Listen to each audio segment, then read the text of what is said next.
The news headlines are screaming that Jerome Powell is not going anywhere. The phrase they keep using is "they left me no choice." It sounds like a quote from a movie villain, but in the context of the Federal Reserve, it is a shield. It is a rhetorical defense mechanism that reframes his resistance to political pressure as a necessary duty. For the average investor, this standoff between the Federal Reserve Chair and the White House is not just a political drama. It is a signal about the stability of the money in your bank account. Here is the thing. When you hear about the Federal Reserve, you might think of dry economic reports and interest rate meetings. But right now, the conversation has shifted. The political language surrounding the Federal Reserve has moved from technical economic debate to a high-stakes conflict over institutional survival. This is critical because your personal finance strategy relies on the assumption that the rules of the game remain consistent. If the referee changes the rules based on who is watching the game, then the game itself becomes unpredictable. Consider the Federal Reserve as the anchor of your financial ship. When the winds of political pressure blow hard, an anchor keeps you from drifting into the rocks. The narrative that Powell is blocking a Trump appointee is not just about power. It is about the structural safeguards of the Federal Reserve. If the chair can be removed at the whim of a president, then the independence of the institution is compromised. And when the institution is compromised, the value of your savings becomes vulnerable. There is a specific signal in the recent discourse that supports this view. Recent Reddit discourse reveals a convergence of legal and political narratives. The Department of Justice closing a criminal probe into Powell is interpreted by the public as a strategic victory. It emboldens him to block appointment attempts. This is not just gossip. It is a signal that the legal and structural walls around the Fed are holding. When the walls hold, the foundation of your portfolio remains solid. Now consider this. Trump has a history of transactional demands. He operates on a model where loyalty is exchanged for access. Powell operates on a model where independence is exchanged for stability. This clash highlights a fundamental conflict between executive overreach and the structural safeguards of the Federal Reserve. For you, the investor, this means that market movements driven by political threats are often noise.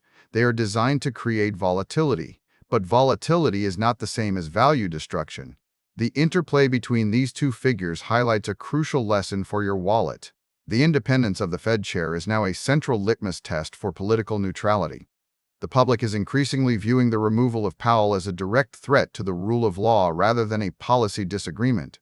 This shift in public perception is actually good for your long-term strategy. It means that the market recognizes the importance of the institution. It means that when the dust settles, the system will likely correct back to stability. So how do you translate this into a personal finance stability strategy? You stop betting on the political outcome. You start betting on the institutional rules. When you hear that a political leader is threatening to fire the Fed chair, do not panic. Sell your bonds or your stocks. Understand that the political rhetoric is designed to test the resolve of the institution. If the institution holds, as the recent discourse suggests it is doing, then the economic fundamentals remain intact. Think of it like insurance. You do not buy insurance because you expect a disaster tomorrow. You buy insurance because you know disasters happen. The political standoff is the disaster scenario. The fact that Powell is staying is the policy that pays out. It ensures that interest rates are set based on economic data, not election cycles. This predictability is what allows you to plan for retirement, for mortgages, and for savings. Without this predictability, you are gambling with your future income. Another way to look at it is through the lens of time. Political cycles are short. Economic cycles are long. When you focus on the daily news about appointments and threats, you are trading in the short term. But your wealth is built in the long term. The narrative that the Fed is under siege is a short-term shock. The reality that the Fed is an independent body is a long-term constant. Your strategy should align with the constant, not the shock. There is also a psychological component to this. The phrase "they left me no choice" functions as a rhetorical shield. It tells the public that this is not personal defiance, it is institutional necessity. This distinction is vital for your peace of mind. If you view the Fed as a political actor, you will react emotionally to their moves. If you view the Fed as a rule of law, you will react rationally. Rationality is the most valuable asset you have in the market. Social media analysis indicates that the independence of the Fed chair is now a central litmus test for political neutrality. This means that the public is watching closely. They are treating the removal of Powell as a direct threat to the rule of law.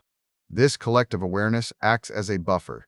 It makes it harder for any single administration to dismantle the system without significant backlash.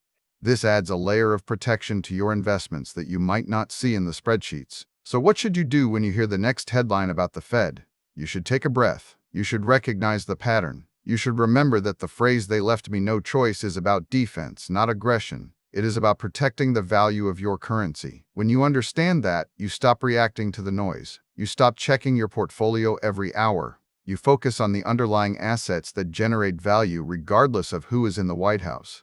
In the end, the standoff between Powell and Trump is a reminder of the fragility of power and the strength of institutions.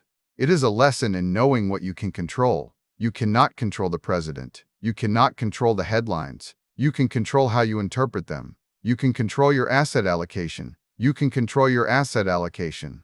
And you can control your belief in the system that keeps your money safe. Thanks for watching all the way to the end. I am a one-person team working hard to make each video better than the last. Subscribe if you found value. It is the best way to show support. Drop a comment with your biggest takeaway. See you in the next video.